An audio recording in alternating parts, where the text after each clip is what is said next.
Are you dealing with a colleague or perhaps someone higher ranking who is not honoring their commitments?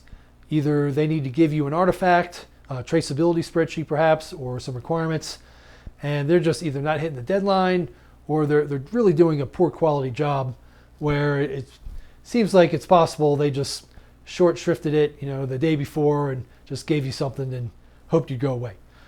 Okay, well that's where this book called Crucial Accountability can come in handy. Now, the ideas here are very similar to Crucial Conversations. Okay, it's another book you may have heard of.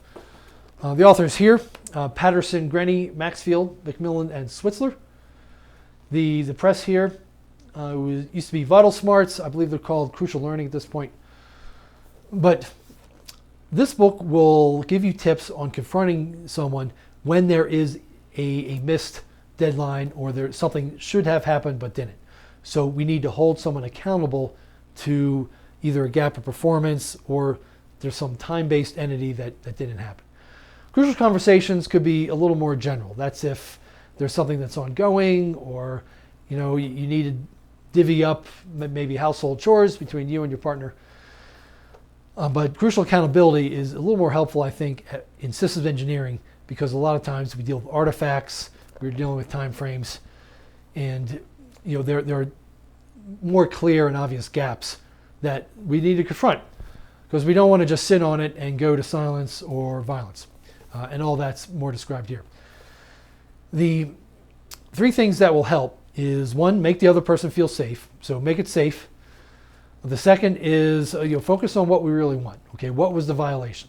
Was it a missed deadline or was it that we weren't told about a missed deadline? Okay. Then the third thing is we need to share our path to why we think there's a foul and then let them speak their path. Now, for accountability, there's a few other steps that are really going to help seal the deal and help solve the real problem. So let's say you get to the point where you agree there was a gap. Okay, you agree certain things should have happened. Well, then you elicit the new commitment. In this case, it would be, okay, if it looks like you'll be late, do you commit to telling me as soon as possible, certainly within 24 hours, that there's a risk, and then we can discuss it. So, okay, there's that. And then what that gives you is it helps solve the actual problem, okay, which is, all right, well, I wasn't told about this risk. And then the other person realizes that, oh, okay, if I don't honor a commitment, there'll be a conversation. It'll be gentle, but it'll be a conversation where I will need to make additional commitments and deliver on them. But basically, it shows that we're watching. But also, it goes back into a little bit of a value chain. What's the process here that we're using to add value? Where's the gap? And we can come into a mutual brainstorming of, okay, well, am I overtasking you? Did you not have a tool? Was the tooling not set up correctly? I mean, there could be a lot of reasons why a certain deliverable wasn't met.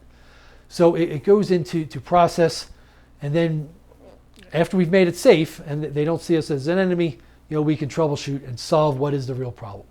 Because if we can solve the real problem, we're not going to have to elevate the management, and then it'll save us time because we can move on to the next issue. So check, again, this came from Crucial Accountability, very pertinent to systems engineering. We have to make it safe, but we also have to hold people accountable. If we ignore it, we can count on the problem continuing, and then we'll just get more stressed. And when we do this, we're going to be contributing to our program or project. We'll become a better systems engineer. We'll be trusted actually handling people as well as systems, and it's just going to help your career.